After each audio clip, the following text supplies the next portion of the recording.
chacun se fait son histoire dans sa tête. Il y a le cédant se fait son histoire sur toi, toi tu te fais ton histoire sur sa boîte. En fait, je ne sais faire qu'une seule chose, moi, c'est monter des boîtes ou diriger des boîtes. Je me suis dit, au lieu de démarrer from scratch, pourquoi pas reprendre.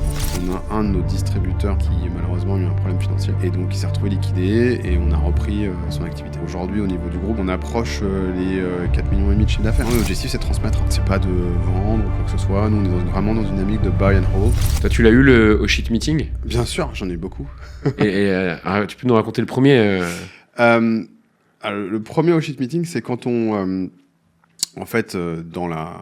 sur la partie reprise, vous avez la discussion avec le cédant, et ainsi de suite. Et puis, d'un coup, vous rachetez la boîte et puis vous avez votre première réunion. Ouais. Et là, en fait, ce qui se passe, c'est que il vous dit la réalité. Et souvent, la réalité, c'est proche de ce que vous avez dit avant, mais il y a des choses que vous savez pas, qui sont arrivées un peu par magie. Ouais. Et donc, c'est ce que j'appelle le Oshit Meeting, où on va vous dire, tiens, il y a ce monsieur ou cet employé, il va partir. Ouais.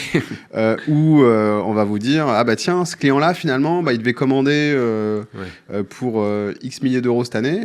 Finalement, il m'a appelé, il m'a dit qu'il faisait que la moitié. Ou, tiens, on a reçu un redressement de TVA parce que, on n'avait pas vu. Donc, voilà. Alors ça, c'est des cas un petit peu caricaturaux. Mais effectivement, tu as le cas du... ça, j'avais pas vu. Ou ça, par exemple, tu pensais... Parce que, en fait, la réalité, c'est que chacun se fait son histoire dans sa tête. Il y a le cédant se fait son histoire sur toi. Et toi, tu te fais ton histoire sur sa boîte. Tu penses beaucoup de choses parce que, tu as ton référentiel. Le cas classique dans les produits un peu tech, si tu te dis, il a forcément une roadmap. La roadmap, elle est forcément hyper bien calée. Il n'y a pas de souci quand tu vas faire ton prochain déploiement. Et puis, la réalité fait que, non, en fait. Et toi, tu te dis, pour une boîte, c'est normal de faire un déploiement, de réussir, parce qu'il n'y a pas de régression. Je rentre un peu dans le détail, parce que j'ai quand même ce background tech. En fait, tu t'arrives et te dis, on a fait un déploiement, puis il y a eu des régressions, on a du rollback, et là, tu fais... Oh non, ça veut dire que les tests sont pas bons, ça veut dire que tout ça, ou ça veut dire qu'il y a un process qui est pas bon. Et ça donc, sent le vécu quand même. Mais moi j'en ai vu. Alors, t'as vu, j'ai monté des boîtes dans la tech, et effectivement, alors les déploiements, les choses comme ça, j'en ai fait beaucoup, et effectivement sur les réunions de reprise de boîte, les premières réunions, effectivement, t'as des choses où tu te dis ça je l'avais pas vu. Et à contrario, j'ai aussi le cas où je suis arrivé. Et il y a eu dans ce Oshit Meeting, il y a eu des bonnes choses. Bonnes surprises. Des bonnes surprises. Parce que c'est pas que des mauvaises surprises, ça peut être aussi en mode, on a gagné un super contrat, on sait pas comment le livrer. Ouais, où tu vois des nouveaux points d'amélioration, tu t'es fait ta roadmap dans ta tête et là, exactement. En fait, il y a tout ça en plus. Exactement. Là, par exemple, je peux donner un exemple sur la première boîte que j'ai rachetée. Il y a eu deux choses. Un qui s'appelle Synax. Synax, très bien. Sur Synax, on a eu sur le Oshit Meeting. La première chose que je me suis dit, en fait, ils savent pas faire de produits. Au niveau tech du terme, vraiment, on savait pas faire ça à l'époque. Et deuxième chose, c'est en fait le cédant me dit, écoute, le client, son plus gros client, notre plus gros client de l'époque, nous demande de faire quelque chose sur mobile, en mode cloud et tout, et je fais super, parce que moi c'est ce que je sais faire. Ok. Et donc j'ai eu ces deux choses-là en même temps, et là on a pris le pas pour dire on va faire quelque chose, un vrai produit. Ouais, donc c'était une mauvaise nouvelle, mais une bonne nouvelle dans le sens où toi t'étais la bonne personne pour faire ce que eux ne savaient pas faire à l'époque. Exactement. Ah ouais, vraiment. Vraiment, c'était vraiment la chose assez sympa. Et Synax, donc c'est la première entreprise que tu as achetée. Ouais. Tu en as monté avant. Qu'est-ce qui fait que tu es passé d'entrepreneur à repreneur ? Ouais. Alors, moi, j'ai monté quelques boîtes. Je m'amuse à dire que la première histoire entrepreneuriale que j'ai eue, moi, c'était un restaurant à Pékin. C'est vrai, ça ? J'étais investisseur. Et puis, mon rôle, c'était de ramener des gens dans le restaurant. C'était le premier café un peu à Pékin. Alors, j'ai pas la paternité de ça, parce que c'est pas moi qui étais au four et au moulin. Et c'est le cas de le dire. C'est pas moi qui étais en cuisine. Okay. C'est pas moi qui gérais le resto. Mais c'était la première expérience vraiment entrepreneuriale que j'ai vécue avec du business et tout. Ça s'appelait le Café de la Poste. Et je salue mes associés de l'époque qui avaient monté ça. Qu'est-ce que tu faisais à Pékin ? En quelle année ? Moi, j'étais en VIE, à Pékin, en 2005, exactement. Okay. Voilà. Donc, juste après les études ? Ouais, juste après les études. Moi, j'ai fait un G, j'ai fait ingénieur en télécom, puis après, j'ai fait l'ESSEC, puis après, je suis parti à Pékin. J'ai eu la chance d'avoir ce VIE-là, et donc, j'ai vécu une grosse partie de ma carrière en Asie. En fait. Ok, j'étais pas au courant. Et ouais, je suis rentré. En fait, j'ai participé au lancement de bureau d'une boîte à Singapour. Et puis on a eu la crise financière de 2008. Une boîte d'ailleurs qui a été fondée par Gilles Babinet. Qui est Aika Asia, donc c'est ce que j'ai monté à l'époque, enfin où j'ai participé à monter le bureau en Asie, hein, en fait, exactement. Et puis il y a eu la crise financière de 2008, et donc je me suis retrouvé à revenir un peu à Paris sans rien, parce qu'en fait quand vous êtes à Singapour et que vous n'avez pas de boulot, en fait vous devez rentrer chez vous. Ouais. Il y a pas de, c'est pas genre on reste et tout va bien. Et grosso modo, donc j'ai remonté une boîte avec un associé en 2012 qui est devenu Event Drive que j'ai revendu en 2019. Qui faisait Qui était un logiciel de gestion d'événements pour corporate. C'est genre le Eventbrite en marque blanche. Ok. Voilà. B2B. Exactement. Donc on avait la SocGen comme client, on avait Nexity, Veolia, on avait un peu les gros. Et puis moi j'ai revendu ça en 2019. Et là, 2019, je me dis bon, qu'est-ce que je fais et j'avais cette idée de me dire, en fait, je ne sais faire qu'une seule chose, moi, c'est monter des boîtes ou diriger des boîtes. En fait, c'est tout ce que je sais faire. Dans la tech, plutôt dans la tech, exactement, plutôt dans le digital. Et en fait, je me suis dit, au lieu de démarrer from scratch, pourquoi pas reprendre? Tu te l'es dit comme ça ou En fait, j'ai commencé à réfléchir. Je suis allé à Stanford pendant l'été 2019 pour m'insuffler un peu d'énergie, pour voir un petit peu ce qui se passait outre-Atlantique. T'as fait un programme. Ouais, j'ai fait un summer programme là-bas, tu vois. Et ça t'a servi, en fait, ça t'a inspiré? Moi, ce que je trouve, ce qui est génial avec les États-Unis et les Américains en particulier, c'est que, tout est possible. Et il te faut vraiment croire que tout est possible. Et c'est vrai, en fait. Trop bien. C'est vrai. La seconde chose que moi j'ai adoré à Stanford, c'est que on était avec non seulement des Américains, mais aussi des gens d'autres pays du monde. Donc il y avait des Russes, des Indiens, et puis il y avait un petit peu d'Européens. J'étais le seul Français sur ce programme-là. Et en fait, tu te rends compte que on n'est pas plus débile que les autres.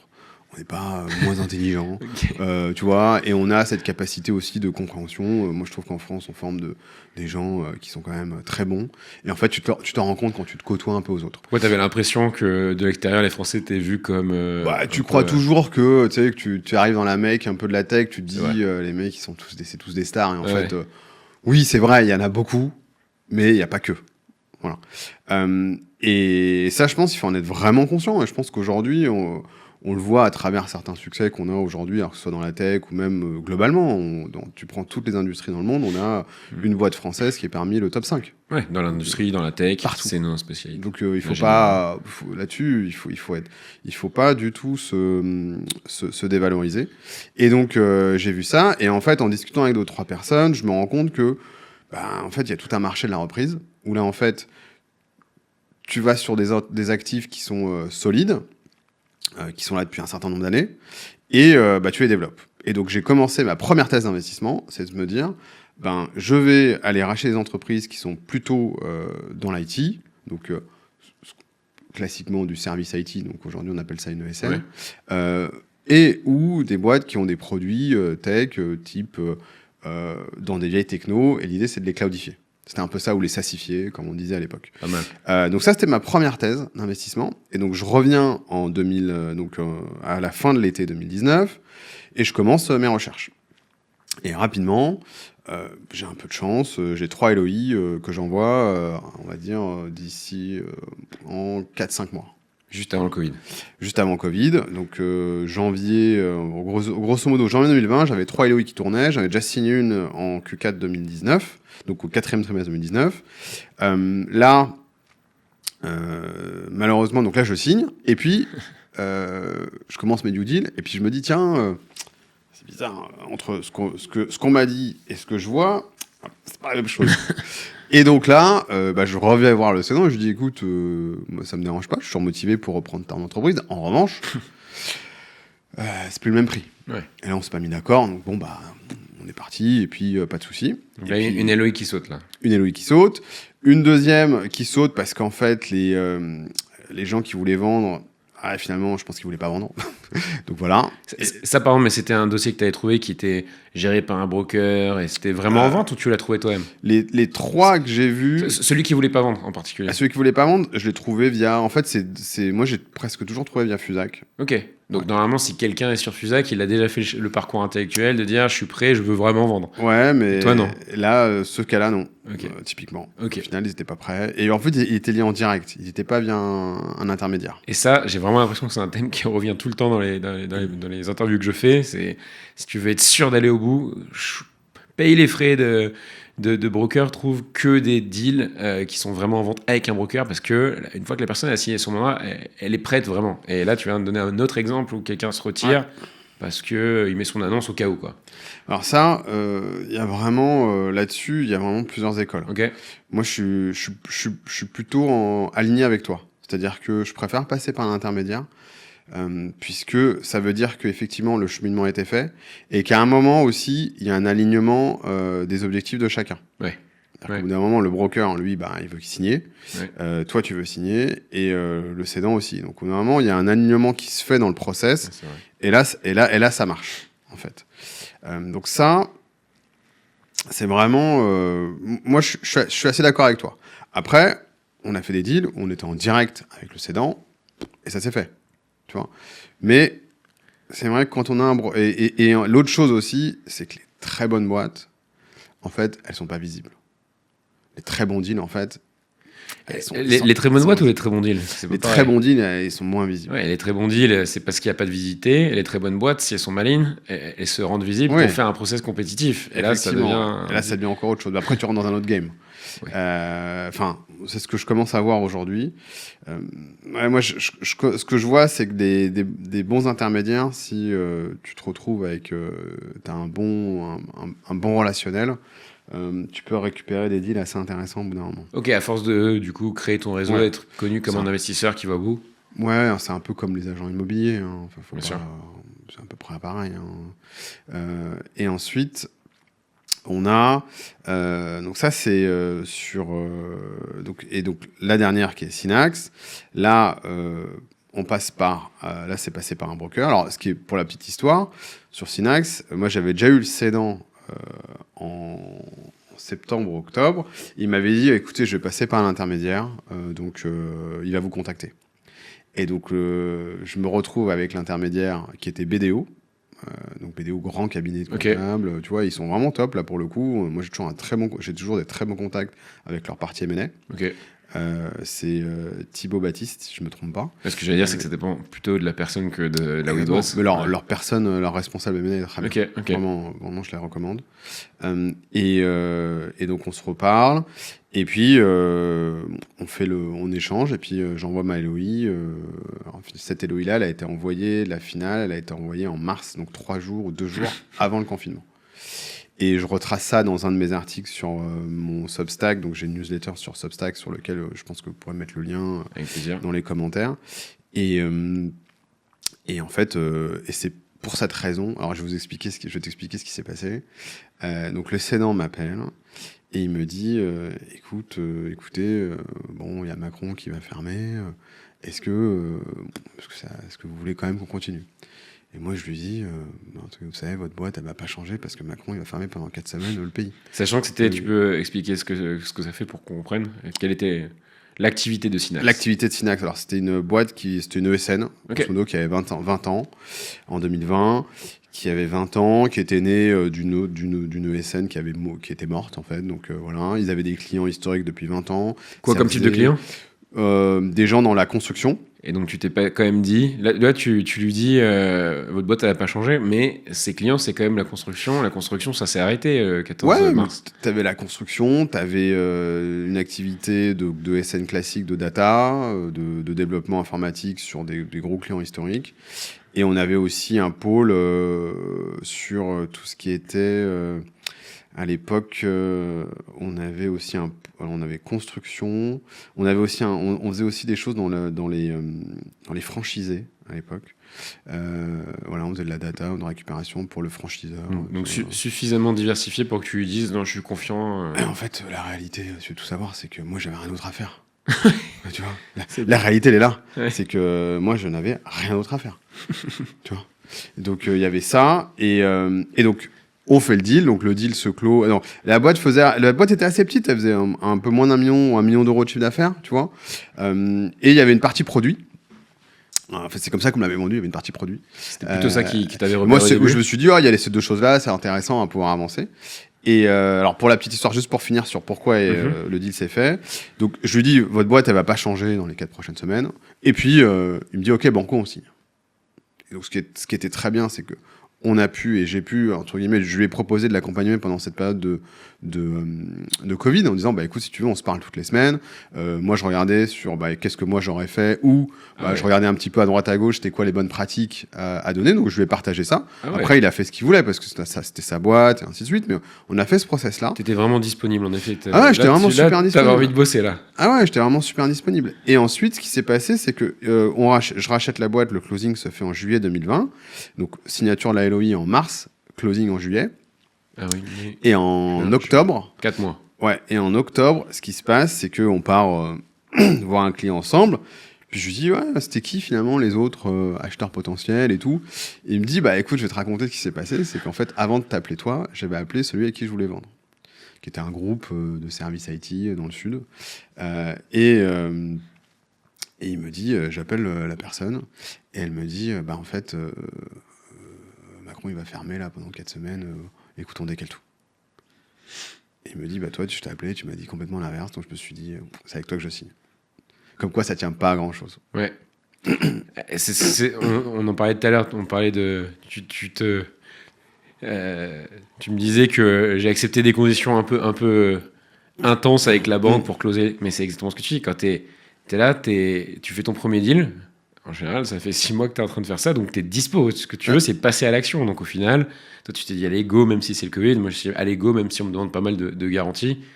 Et c'est ça aussi qui fait que toi, tu as eu ton deal. Moi aussi, je pense qu'il y avait des acheteurs en face. J'aimerais bien justement poser cette question dès que je pourrais, qui c'était, quelles conditions et tout. Est-ce que toi, tu penses que tes conditions étaient les mêmes que l'autre? Pourquoi il a dit qu'il aurait voulu vendre à eux à la base et pas à toi? Je pense que le cas du repreneur personnel, un peu, ça fait toujours un petit peu peur. Premièrement. Deuxièmement, il y a financièrement, c'est pas la même chose. Tu achètes à un groupe, tu as des assises financières en face, des garanties financières qui sont peut-être pas les mêmes. Tu veux dire sur le fait de réaliser le deal à la Voilà, fin. c'est ça. Parce que ça, c'est un sujet qui est important à souligner. Le vendeur, quand tu signes une LOI, il est en exclusivité avec toi. Donc lui, il fait un pari. Il te signe le papier. Et là, tu as 2 mois où tu vas lui faire les due deal, etc. Il ne faut pas qu'il se soit planté avec toi. Il ne faut pas qu'il ait menti non plus. Sinon, tu closes pas. Mais en effet, c'est un pari. Et je suis assez d'accord avec toi que quand tu es en face d'un plus gros acheteur, pour lui, c'est un peu tendu. C'est clair. C'est un pari. Okay. Et donc, il y a ça. Et donc, c'est effectivement, tu l'as très bien dit, l'effort pour le premier achat est important. Ça, c'est vrai. Faut se rappeler qu'au début, c'est eux qui doivent nous convaincre. Et après, très vite, c'est à nous de convaincre le vendeur, de dire file-moi l'exclu, je vais aller au bout, je vais trouver l'argent, je vais closer. Ouais. Ok, donc là, il a vu la motivation, il signe avec toi, du deal. Oui, exactement. C'était quoi il y a eu un peu de... le oh shit, on en a parlé sur celui-là. Et pourquoi tu parlais, du coup, il y avait du product, pas de product? Ouais, en fait, ils avaient essayé de faire du product en termes de tech, tu vois. Et au final, c'était pas quelque chose... Ils avaient trop d'ADN service, en fait. Ok. Donc il n'y avait jamais eu de vrai produit. Donc ils avaient essayé en interne, quand il y avait du temps dispo. Exactement, et puis moi je pensais que c'était le cas, et en fait non, c'était pas le cas. Okay. Mais c'est pas très grave après. Par contre, ça c'est quelque chose sur lequel je pense qu'il faut insister, c'est si moi je vois beaucoup de repreneurs qui attendent d'avoir le truc parfait, quoi. Et en fait oui, ça existe, hein. Après c'est juste une question de timing. Ouais, faut être patient. Faut être très patient, et puis moi je pense qu'il faut y aller, Après moi je suis comme ça. La raison pour laquelle moi j'y suis allé aussi, c'est que tu vois, début 2020, moi j'ai eu un enfant, et je me suis dit il est hors de question que je sois pas actif, que j'ai pas quelque chose. Après c'est personnel, tu vois. Mais moi j'ai eu tout ça qui fait que je me suis dit non, il faut y aller, quoi. Ça revient exactement à ce qu'on dit souvent, c'est que tu as ton projet, il faut que ça rentre dans ton cadre de vie, tu sais pourquoi tu le fais. T'avais la motivation de dire ok, non seulement c'est je veux acheter une boîte pour toutes les raisons que tu as citées avant, mais aussi parce que ça avais besoin de ça dans ta vie. Tu disais que tu étais disponible. Ah ouais, mais c'est clair. Ouais. Tu voulais pas. Et après, j'avais aussi, alors pour la petite histoire, j'avais essayé de monter aussi un autre SaaS en parallèle. Ok. Et là, je me suis rendu compte aussi que le 0 à 1, il reste quand même très, très dur. Ouais. Tu vois. En plus, bon, c'était pendant le Covid et tout. Donc, ouais, et puis quand tu as la chance d'avoir déjà fait une carrière avant, peut-être avoir du patrimoine, des économies, le côté rassurant pour une banque, pourquoi faire le 0 à 1 qui peut mettre à 5 ans jusqu'à faire un chiffre d'affaires décent quand tu peux aller profiter de quelqu'un qui a fait ça pendant 20 ans et l'améliorer? Exactement. Tu as parlé de 1 million de chiffre d'affaires. Est-ce que tu as le droit de partager des chiffres sur un peu les valos, les multiples, comment ça se valorise une boîte comme ça, comment vous avez négocié les conditions et le financement? Pas de souci, ouais. Alors, les boîtes de services IT type ESN, ça va vraiment dépendre des chiffres d'affaires et de la marge qui va être fait. Les très grosses, on va avoir des multiples très importants, de l'EBE en général, ou de l'EBITDA, ça dépend ce que vous regardez. Alors, nous, ma thèse aujourd'hui sur le groupe, mon groupe, c'est le groupe Mitrim. C'est un groupe que j'ai fondé, donc effectivement, pour les rachats et pour cette envie-là. Nous, notre thèse sur le groupe Mitrim, donc, on est en 2026, on est en avril 2026. Il est d'aller construire un conglomérat multi-activité, multi-industrie, avec une partie, effectivement, d'entreprises qui sont dans la tech, mais aussi une partie qui est dans le brick and mortar. Et ça, c'est un chose qui a changé en 6 ans, avec un objectif d'aller sur une dizaine d'entreprises à une vision 2030. Voilà. Et aujourd'hui, on en est à 4, on va dire ça comme ça. Et sur les valorisations, donc, suivant les industries, suivant la taille des boîtes, il y a beaucoup de choses différentes. Oui. On va prendre 3 exemples. ESN, type service IT. Et nous, aujourd'hui, juste pour finir ce groupe Mitrim, on regarde des entreprises qui font entre 1 million et 5 millions d'euros de chiffre d'affaires. Plus il y a de chiffre d'affaires, plus c'est orienté service. Et sinon, pour les petits chiffres d'affaires, entre guillemets, autour d'1 million, on est plutôt sur du logiciel. Ok. Et donc, si on prend des boîtes qui font donc ESN, type service IT, sur des boîtes qui font entre 1 et 5 millions, on est sur des multiples entre 4 et 6, quoi, pour faire simple. Okay. Voilà. Nous, on va jamais aller à 6, par exemple. Tu vois. Okay. Je le dis, nous, on n'ira jamais, mais moi, j'ai vu ça. Okay. Sachant que 1 million, ça va plutôt être dans la fourchette basse et à 5 millions de chiffre d'affaires, c'est dans la fourchette haute. Et puis après, on a vu des ESN qui sont énormes, qui font... Enfin, c'est pas ce que j'ai vu moi, mais ce qu'on a vu, c'est des boîtes qui font 40, 50 millions. Bon, bah là, elles ont des multiples beaucoup plus importants. Pour plein de raisons différentes. Alors en ce moment, c'est un peu plus compliqué au vu de la conjoncture, mais bon, voilà ce qui se passe sur la partie ESN type pur. Ensuite, on a sur les logiciels. Sur le logiciel, on va faire en général un multiple de l'ARR. Et là, pareil, suivant si on est sur du SaaS, si on est sur des vieilles technos, si on est sur quelque chose qui est plutôt IA, alors là, on peut aller de, on va dire, un ARR à un nombre 10, 15 ARR. Pareil, ça va dépendre. En général, sur les petites boîtes, on est plutôt de l'ordre autour de 1 à 2 ARR. Ça, pareil. Les gens vont toujours vous dire, non, mais bon, j'en veux 3 ou 4 ARR. Ouais. La réalité, c'est que non, en fait, personne t'achète une boîte qui fait 500 ou 600 000 euros ou 1 million d'euros d'ARR. En fait, tu l'achètes pas 5 ARR. Jamais. Sachant que, moi, je le fais pas, en tout cas. Mais... Et que toi, tu as été malin, parce que, ce que tu disais dans ta thèse du début, tu cherchais pas forcément des boîtes qui faisaient de l'ARR, mais plutôt qui étaient du software à l'ancienne. Et toi, tu peux venir la SaaSiser et donc passer de j'achète une boîte à un multiple de BE à je la retape, entre guillemets, et d'un coup, elle est valorisée, je sais pas, un multiple d'ARR. Donc, tu as un peu une transformation où là, tu as une marge de manœuvre. Exactement, ouais. Et ensuite, troisième type d'acteurs qu'on regarde, pour l'exemple, on a des boîtes de services dans la construction. Okay. Une boîte qui va faire tu vois, une boîte d'élec ou une boîte sur du second œuvre. Alors, nous, on va pas regarder des boîtes de second œuvre, mais en général, c'est ça. Là, tu peux l'acheter jusqu'à entre 3 à 5 fois le BE. Oui, donc on en revient finalement, service, que ce soit physique ou logiciel, c'est un petit peu finalement le même profil. Logiciel pur, là on est dans une oui, c'est un peu plus, ouais. C'est aussi forcément pas la même scalabilité. Enfin, ça s'explique par le fait qu'un logiciel c'est beaucoup plus scalable, t'as pas du tout les mêmes marges, t'as un potentiel beaucoup plus exponentiel. Après, voilà, moi je reste sur des boîtes qui sont assez petites, entre 1 million et 5 millions d'euros de chiffre d'affaires, plutôt dans des marchés de niche. Donc on est vraiment, nous, c'est ce qu'on regarde. Hein. C'est exactement ce qu'on regarde et c'est tout ce qu'on va faire à chaque fois. Ok.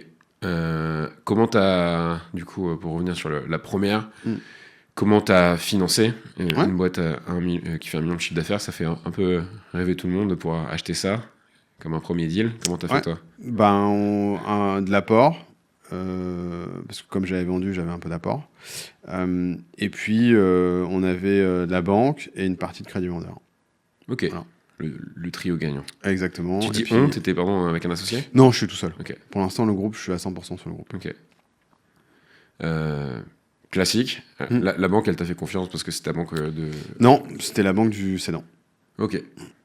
Donc ça veut dire que c'est plutôt bon signe, ça. Ouais, c'est bon signe. Bah, en général, c'est souvent le cas. Hein, mais après, aujourd'hui, ma banque, elle me fait confiance. Donc là, en ce moment, c'est plutôt... Enfin, le financement est un peu dur parce que les taux sont élevés et tout. Mais en général, là, maintenant, les banques font confiance. Et, quand elles vous connaissent, et ainsi de suite, hein, comme d'hab. Hein, mais... Oui, ça fait maintenant 5-6 ans que tu as le groupe. Tu es passé de 1 à 4 entreprises. Tu peux nous expliquer justement qu'est-ce qui s'est passé depuis ce premier achat? Ouais, pas de souci, ouais. Donc initialement, ma thèse, c'était vraiment plutôt IT, plutôt tech, avec une vision, d'avoir une ESN qui faisait un peu de produits, puis je voulais aussi tester les micro-SaaS. Okay. Donc j'ai ma deuxième boîte que j'ai rachetée, c'était en 2021, c'est une boîte qui s'appelle Notre Notaire. Donc là, micro-SaaS, clair, boîte très jeune, qui avait 2-3 ans. Il y a eu un problème d'associé précédemment, donc ils voulaient vendre, et puis il y en a un qui voulait faire autre chose, donc j'ai repris la boîte. Conjoncture immobilier qui s'est dégringolée, pas mal de churn, là super dur. Vraiment, et là, micro-SaaS, tu vois, j'ai arrêté, pour faire simple.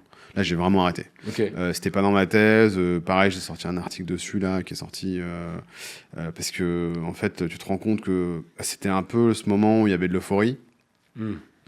C'était 2021. Tout partait en live. Il y avait de l'argent à gogo. Et là, j'étais pas assez bon. J'ai pas appris assez de temps pour la due deal. J'étais pas focus. Donc, j'ai fait une erreur.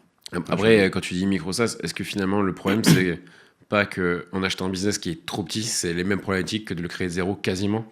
Bah là, en plus, c'était quelque chose où, tu vois, alors là, pareil, je post-rationalise, mais tu vois, c'est pas mes clients de prédilection. Moi, je suis plutôt grand compte. Là, on était sur des paniers moyens. On était plus proche du B2C que du B2B. Ouais, tu vendais des leads à des notaires, j'imagine, avec le nom? Ouais, on vendait des leads à des notaires. On faisait ça. Donc, c'était pas... non, c'était pas... Au final... bah, ça arrive, ça fait partie du jeu. Et c'est quoi les leçons que tu as retenues du coup? Je vais plus sur ces types de boîtes-là. En termes de quoi? En termes de taille, en termes de type de business? En termes de taille, en termes de type de business, en termes de taille de type de business. Après, le même business, mais qui aurait été 50 fois plus gros, tu le regardes ou pas aujourd'hui? Je pense que la valeur aurait été bien plus grosse, donc je ne regarde pas. Ok, donc si je comprends bien, c'était peut-être un peu ça, toi, ta thèse d'investissement. Tu dis... je l'achète à un bon multiple et si je suis capable de justement le faire vraiment développer, la valo serait... Ouais, mais là c'était pas le cas. Okay. Donc ça, c'est vraiment... depuis ça, en fait, on a vraiment reshifté sur... Enfin, quand je dis on, c'est au niveau du groupe. Ouais. Hein. Donc là, j'ai vraiment... ma thèse, elle est vraiment beaucoup plus claire aujourd'hui qu'elle ne pouvait... Enfin, elle a un peu changé. Hein, donc c'est vraiment des boîtes entre 1 et 5 millions avec soit une partie service et quand c'est du service, quand c'est de l'IT. Et sinon, on va sur du service pur, quoi, dans des industries qu'on connaît. Et ça, du coup, c'est quoi alors les 3 autres deals? Pardon? Quels sont les 2 ou 3 autres deals? Les deux autres deals, on a fait, donc on a racheté une plateforme IoT. Ok. Tu vois. Qu'est-ce que ça veut dire? Alors, c'est une entreprise qui récupère de la data de capteurs sur des chantiers, des bâtiments et des usines. Et là, pareil, c'est assez connexe à ce qu'on faisait chez Synax. Donc là, de la synergie. Et cette boîte s'appelle Buzit. Et ensuite, on a racheté... et en fait, là, ce qui s'est passé l'an dernier, donc Buzit, on l'a racheté en 2024. Et en 2025, ce qui s'est passé, c'est qu'on a un de nos distributeurs chez Synax qui, malheureusement, a eu un problème financier. Et donc, il s'est retrouvé liquidé et on a repris son activité. Et là, pour le coup, on a repris son activité, ça marche très bien. Ça, c'est une activité qui fait du service pur. Donc là, rien à voir, c'était opportunistique. Là, c'était un de nos distributeurs qui était notre plus gros revendeur. Donc, eux, ce qu'ils font, donc c'est une boîte qu'on a renommée qui s'appelle Veltronic. Et Veltronic, ça installe des capteurs de pesage sur les chargeuses, les pelles, les convoyeurs. Donc on a des techniciens itinérants qui vont installer ces capteurs. Donc on revend une marque néo-zélandaise qui s'appelle Loadrite. Loadrite, tu vois, comme ça. Voilà, c'est classique. C'est clair. Et donc dans notre milieu, qui est le milieu, alors qui est dans un des milieux sur lequel on est assez bon aujourd'hui au niveau du groupe, c'est le milieu de tout ce qui est TP. Donc travaux publics, donc aussi bien les carrières de granulat que les centrales à béton, que les centrales enrobées, mais également les plateformes de recyclage, et puis aussi un peu tout ce qui est chantier. Donc grand compte, ce que on a grand compte, on a aussi des ETI et des PME, et là pour le coup on a un management et tout, et là la boîte elle avance. Donc, c'est une boîte qui faisait pas mal, qui faisait presque, qui était au tapis, hein, donc qu'on a remonté, et aujourd'hui au niveau du groupe, on approche les 4,5 millions de chiffre d'affaires, tu vois, au total au niveau du groupe. Donc ça commence à être sympa. Ouais, belle croissance depuis le premier million. Exactement, ouais, ça commence à être sympa. Après, on y va à notre rythme. Tu vois, je pense que ça aussi, c'est des choses qui sont assez importantes. Il faut aller à son rythme. Là, aujourd'hui, les affaires qu'on regarde et les entreprises qu'on regarde aujourd'hui sont des entreprises qui font plutôt entre 2 et 5 millions d'euros en service. En ce moment, là, on a 3 activités qu'on regarde en ce moment. Ok. Service, du coup. Service. Pur et dur. Pur et dur. Donc, deux qui sont plutôt autour de la construction. Donc, soit dans les bâtiments, donc une boîte d'élec, tu vois, qui fait de l'élec. Une boîte aussi qui fait du service autour des bâtiments. Et puis, une dernière, là, qu'on regarde, et ça, c'est un peu quelque chose que j'ai envie d'ouvrir, et ça, on va voir si on y arrive ou pas, mais moi, j'ai toujours été fan des ateliers d'usine. Okay. Et donc, on regarde ça aussi. Des ateliers d'usine, des petites séries. Ok. Tu vois, pour créer des pièces qui sont assez particulières. Et tu vois, et en fait, des ateliers comme ça en France, il y en a un paquet. Ok, donc encore un business de niche. Exactement, toujours. Et qu'est-ce qui fait qu'un ingénieur comme toi qui a passé sa carrière dans le digital regarde des business comme ça en dur? Ouais, alors déjà, je pense que Veltronic, qui était ce qu'on a fait l'an dernier, nous a ouvert un peu l'esprit. Enfin, m'a ouvert l'esprit sur ma capacité, la capacité du groupe, parce qu'on est une équipe, hein, je suis pas tout seul, sur notre capacité à faire du service, et c'est des choses que j'avais pas forcément la vue auparavant, et dans du brick and mortar. Donc ça, c'est la première chose qui me dit, ok, tiens, on est capable de faire ça. Et ensuite, il y a deux réflexions qui s'affrontent. La première, c'est de se dire, on est quand même aujourd'hui dans une dynamique macroéconomique qui fait que tout ce qui est réindustrialisation, tout ce qui est rapatriement de certaines chaînes de production, de maîtriser un peu plus la supply, ça va arriver. Donc, que tu prennes des boîtes dans le bâtiment ou des boîtes qui font de l'usinage pour des grands groupes, de toute façon, il y a pareil, j'ai pas de chiffres, j'ai pas de choses, mais macroéconomiquement, tu sais que quoi qu'il arrive, il y a des choses qui sont en train de se passer. Et puis, naturellement, c'est des boîtes aussi de boomers, entre guillemets, donc tous les boring boomer business, tu vois. En fait, c'est des boîtes qui sont là depuis un certain nombre d'années, qui peuvent être reprises. Puis il y a une autre chose qui a changé aussi par rapport à 2019 et 2020, c'est qu'effectivement, l'IA est arrivée et qu'aujourd'hui, en fait, déjà développer, faire des produits en termes tech, c'est devenu quand même radicalement différent. Le temps de création d'un produit tech, c'est quand même extrêmement réduit. Et puis, la réalité, c'est qu'aujourd'hui, l'IA ne va pas remplacer le mec qui va tirer du câble dans un bâtiment. Le mec qui va installer, tu vois, ta vidéoprotection, toute la partie sécurité, toute la partie électricité dans une usine. Oui. En fait, l'IA ne va pas le remplacer. Okay. Ça, c'est sûr. En revanche, et juste pour finir, pareil, on ne va pas remplacer les mecs qui font des protos ou des pièces sur des ateliers, sur des usines de montage. En revanche, toute la partie back-office, la partie support, tout ça, nous on vient avec ça, et tout ça va être beaucoup plus facile et beaucoup plus automatisé. Ok, donc d'un côté, quand tu cherches des boîtes tech, tu sais que tu as un peu le risque de tomber sur une où tu as peut-être mal analysé la prochaine mise à jour au cloud et qu'elle se fait disrupter. Et ça, c'est clair qu'aujourd'hui, dans le rachat d'entreprise, c'est quelque chose dont il faut vraiment faire attention à ça.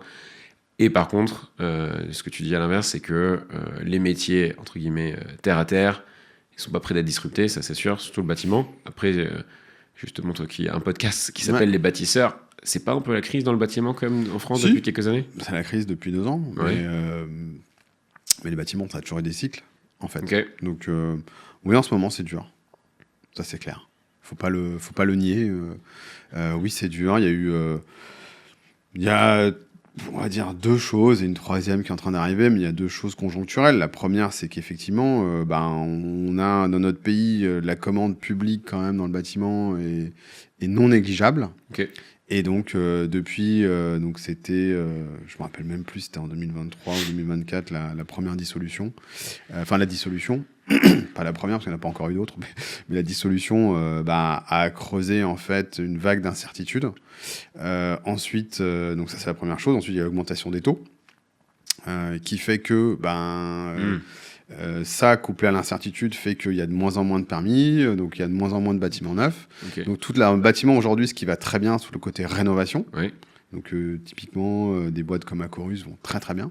Alors j'ai pas leurs chiffres, hein, mais bon, j'ai eu leur patron au micro des bâtisseurs, qui s'appelle Philippe Banquet. Très bel épisode d'ailleurs, qui nous explique comment tout ce qu'ils font chez Acorus. Qu'est-ce qu'ils font chez Acorus? Donc il y a toute la partie rénovation. Ok. Ils sont partis de. Il a racheté une première boîte où ils étaient peut-être 80. Aujourd'hui, ils sont 1800. Ok. Tu vois, peut-être même plus. Tu vois. Rénovation de bâtiments B2B ou... B2B, principalement B2B. Peut-être qu'ils vont en faire des B2C, mais peut-être plus pour les bailleurs sociaux. Tu vois, Ok. pour les bailleurs privés. Donc quand on dit que c'est la crise dans le BTP, si je comprends bien, il faut un peu creuser et se dire il y a des choses qui sont en train d'être où c'est compliqué et d'autres qui sont en train de monter. Tu parles toi de la rénovation, tout ce qui est rénovation énergétique. Bon, oui, rénovation énergétique. Tu as ce qui est en train de marcher aussi, qui marche plutôt bien dans le bâtiment. Il y a tout ce qui est autour du recyclage aussi. Ok. Le réemploi. Alors on dit que le réemploi marche. Après, il y a certaines parties du réemploi qui marchent bien, d'autres un peu moins. Mais après, dans le bâtiment aujourd'hui, ce qui est dur, c'est tout ce qui est neuf. Bien sûr. Ouais, tout ce qui est sorti de terre et tout ça, c'est très dur. C'est aussi, enfin, si tu y réfléchis, c'est vrai que c'est un peu la tendance.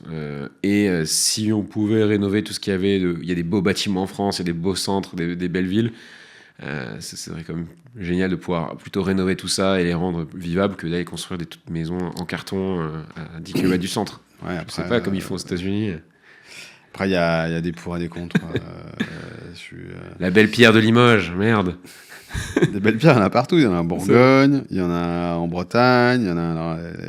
On a beaucoup de chance en France. Hein. Sur le sol, pareil, ça c'est une chose que j'ai découvert. Le caillou, c'est une ressource qui est aussi consommée. C'est la deuxième ressource consommée après l'eau dans le monde.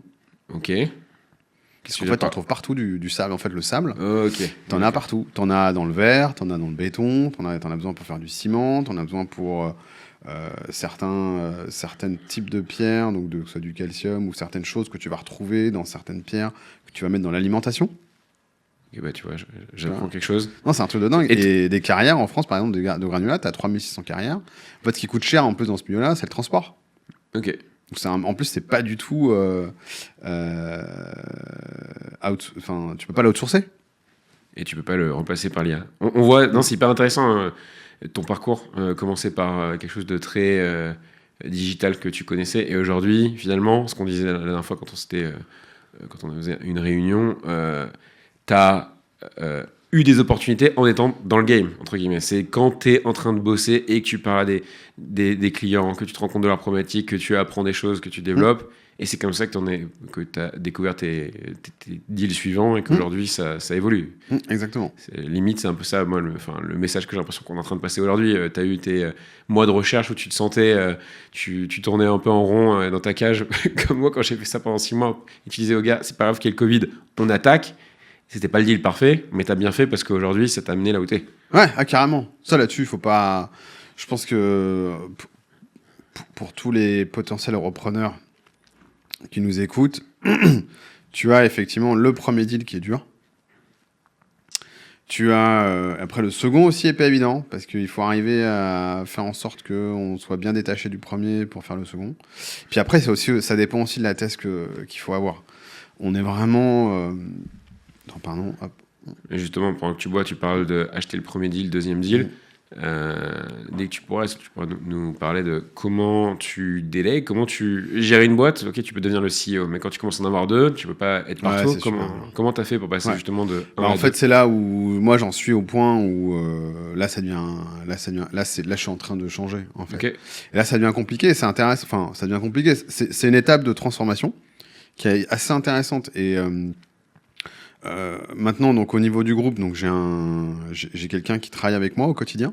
Alors son titre c'est un chief of staff, mais c'est un operating partner qui essaie sur différents sujets. Et en fait, on arrive à la complexité de se dire comment on organise un groupe maintenant comme cela. Alors là, je peux vous renvoyer vers la personne qui en parle très bien, c'est Joseph Lasserre du groupe Doumer. Il a fait un podcast d'ailleurs avec Mathieu Stéphanie là récemment, donc sur Génération Do It Yourself. Moi, je l'avais au micro des bâtisseurs. Lui, vraiment, il explique sa traversée du début sur sa première boîte, sa seconde boîte, au moment où il a réussi à mettre quelqu'un dessus. Et derrière, maintenant, il arrive, dès qu'il achète une boîte, en fait, il a quelqu'un qui va la diriger. Nous, aujourd'hui, on rentre là-dedans. C'est-à-dire qu'aujourd'hui, racheter une boîte, le prochain achat qu'on va faire, il faut qu'on ait la solution pour la direction. Mais pour ça, il faut quand même une taille suffisante. Après, ça dépend. C'est-à-dire que moi, je vois en type de repreneur, vous avez le repreneur. Tu as le repreneur qui vient, qui a le search fund, tu vois. Lui, il vient, il va chercher la boîte à 5 millions de valo ou 10 millions de valo, et lui... il va reprendre une boîte, il va être patron, entre guillemets, et lui, c'est là-dessus qu'il va y aller, mais il va reprendre une boîte qui est déjà organisée, donc il va, entre guillemets, remplacer le dirigeant. Tu as le repreneur qui est dans une dynamique de dire, moi, je crée un fonds, tu vois, assez important, et on va faire du build-up. Et là, directement, lui, il faut qu'il achète des boîtes où il y a déjà un management, et soit il met quelqu'un, puisque quand tu rachètes une boîte, les grandes décisions que tu vas prendre, c'est qui tu mets à la tête de la boîte, et quelle direction tu vas donner à la boîte. Et souvent, c'est en mettant la personne à la tête de la boîte que tu vas dans cette direction-là. Après, ces personnes-là, ils ont sûrement un parcours private equity, finance... Alors, les repreneurs qui montent des fonds et tout, en général, vont avoir ce parcours-là, mais elles vont aller vers des boîtes beaucoup plus importantes que les boîtes que je regarde personnellement, ou que peut-être que toi, tu regardes, tu vois. Et donc, tu vois, les gens qui ont un parcours de private equity, en plus, ils regardent le monde, alors no offense pour tous les gens de private equity, mais ils regardent le monde sous un aspect financier. Bien sûr. C'est un autre métier. Et c'est pas le même métier. Okay. Moi, je reste encore un ingénieur terrain. J'ai encore, alors on dirait peut-être pas comme ça, mais j'ai encore les mains dans le cambouis, tu vois. Tu portes le casque. Et je porte le casque. C'est pas faux, quoi. Tu vois, j'ai mon casque dans la voiture et tout. Et quand j'ai racheté Synax, j'ai passé 2 ans à aller voir nos clients, à aller dans les carrières, faire du bizdev. Vraiment, après, c'est ce que j'aime faire. Tu vois. Mais aujourd'hui, c'est vrai que j'essaie d'aller sur terrain, mais un peu moins que je l'ai fait auparavant. Après, j'ai aussi d'autres types de clients maintenant, mais voilà. Donc, tu es en train de faire cette transition et tu as un équivalent COO. Oui, on peut appeler ça comme ça, mais c'est plutôt... j'ai plutôt un operating partner, ouais, c'est ça. Justement, tu parlais des autres types d'investisseurs ou ceux qui font un peu plus gros. Si on se met à rêver et que demain, tu trouves une boîte à 5 millions... Ouais. Comment tu ferais pour la financer? 5 millions, ça va encore. Okay. On en regarde en ce moment. Okay. Qui vaut 5 millions ou qui fait 5 millions? Qui fait 5 millions. Et si t'en trouves une qui vaut 5 millions, c'est à peu près une boîte qui ferait, on va dire, autour de 10 millions d'euros de chiffre d'affaires, à peu près. Je pense qu'on saurait l'attaquer. Okay. Après, c'est qu'une question d'ouverture de capital maintenant. Okay. Tu vois. Après, il y a toutes d'autres problématiques qu'il faut que j'apprenne. Par exemple, tu vois, une boîte qui fait 10 millions d'euros de chiffre d'affaires, ça veut dire qu'il y a quand même un certain nombre de personnes dedans, qui peut faire de l'export, donc peut-être avec des bureaux un peu à droite à gauche. Donc bon, il y a tout ça à apprendre, mais ça tu l'apprends, tu t'entoures et ça devrait aller. Et surtout, pardon, mais tu l'apprends en le faisant.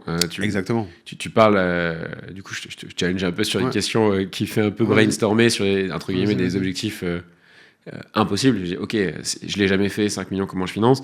Finalement, ton premier achat, tu as sûrement aussi appris plein de choses sur en fait comment tu vas au bout d'une vente, ne serait-ce qu'une boîte qui fait 1 million, avec peut-être la banque du vendeur. Nous, c'est pareil. Je fais que de dire de cette chose de faut pas attendre d'être prêt et d'avoir appris comment faire les choses pour aller le faire. Parce qu'en fait, tu apprends que sur le tas, que sur le terrain. Moi, je suis d'accord. Hein. Je suis pas là-dessus. Je pense qu'il faut y aller. Après, il faut aussi mesurer ses risques. Il faut faire attention. Il faut dérisquer au maximum ce que tu vois. Puis après, il y a ce que tu vois pas. Là, apprendre à gérer l'incertitude, ça, c'est toujours la difficulté. Mais voilà. La marge de sécurité. Ok, bah pour conclure, donc tu nous as un petit peu donné l'objectif pour le groupe. Tu nous en rappelles, comme ça on en reparlera en 2030, c'était quoi du coup? L'objectif, c'est une dizaine d'entreprises Ok. dans des industries différentes. Moi, mon objectif, c'est d'être un conglomérat. Ok, donc tu cherches pas à faire un build-up, un gros groupe. Si on en fera, on en fera. Mais dans un premier temps, c'est vraiment de monter quelque chose de très résilient. Ok. Et moi, mon objectif, c'est de transmettre. Ok. C'est pas de vendre ou quoi que ce soit. Nous, on est vraiment dans une dynamique de buy and hold. Avec des targets, des entreprises donc multisecteurs, plutôt en brick and mortar, sur des chiffres d'affaires ou des valos entre 1 et 5 millions dans un premier temps. Et on espère monter de manière un peu plus importante après. On va voir quand, comment, tu vois, mais on a le temps long. Moi, je suis dans le temps long. On peut se revoir en 2030, on peut se revoir en 2040 si tu veux, et voir comment t'avances toi aussi. Et voilà. Ouais, parce que ça se voit en fait que tu fais ça parce que tu t'amuses et tu fais pas ça parce que t'as une impression d'essayer que t'es en retard ou quoi que ce soit. Non, pas du tout. Ouais, pas du tout. Alors là, pour le coup, je me suis pas mis la pression en termes de timing. Si ça se fait dans un temps plus long, ça se fera dans un temps plus long. Moi, ce que j'adore, tu vois, hier, j'ai visité une usine hier. Ok.